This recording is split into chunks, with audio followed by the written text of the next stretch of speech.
South Korean city officials clashed with police at protests against the LGBTQ festival.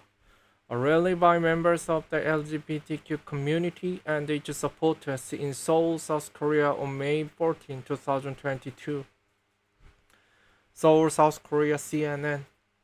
Scuffles broke out in the South Korean city of Daegu on Saturday as local officials led by the mayor clashed with police during a protest against an LGBTQ festival.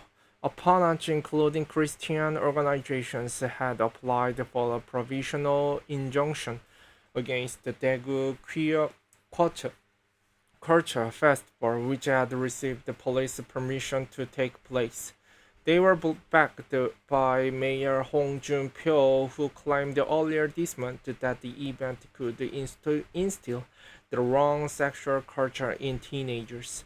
The injunction was rejected by the court, and the parade, an annual event first held in 2009, was allowed to continue, prompting Hong and other critics to argue instead that it posed too much of the traffic disruptions. Police had warned last week that the area would see heavy congestion due to the parade and that it would deploy personnel to help manage the traffic. Tensions came to the head on Saturday when local government officials gathered to protest at the festival site. A video posted by the event organizers shows festival vehicles stuck on the road, unable to enter due to the protesters. Photos show large numbers of police arriving to disperse the protesters, pushing through the crowd with shields and interlocking arms to form a human barrier.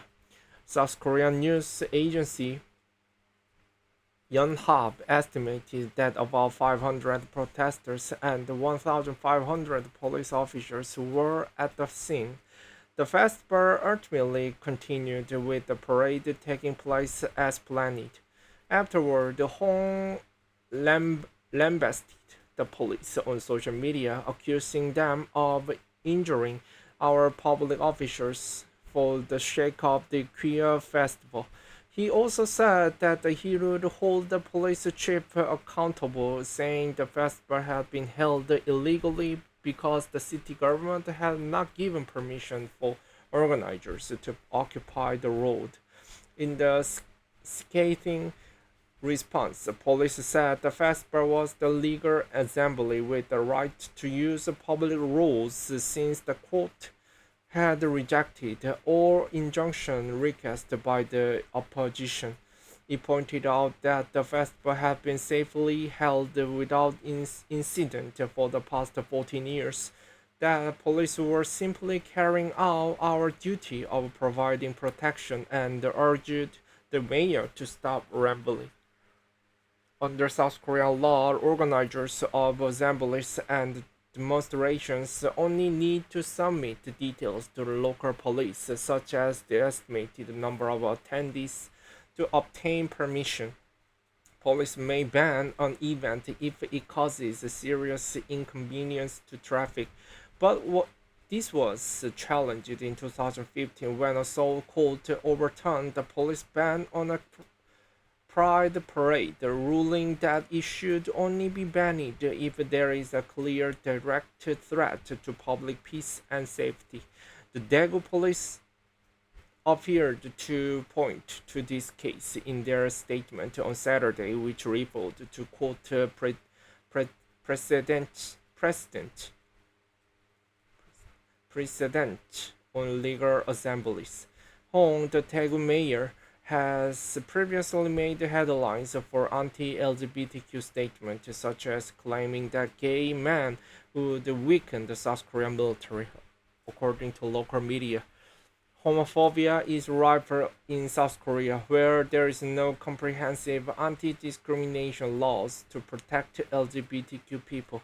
South Korea does not legally recognize the same-sex marriage and is less accepting of gay couples compared to nearby democracies like Japan and Taiwan. Every year, opponents and religious groups often show up outside the country's biggest pride festival, the Seoul Queer Culture Festival, to blast anti-LGBTQ slogans through loudspeakers. For years, the festival has been held in a grassy square in Seoul's city center, but this year the city government rejected its application to use the venue, instead granting permission for the Christian youth concert, which festival organizers criticized as discriminatory. The festival is set to go ahead on July 1st in Seoul's Viji Uljiro area instead.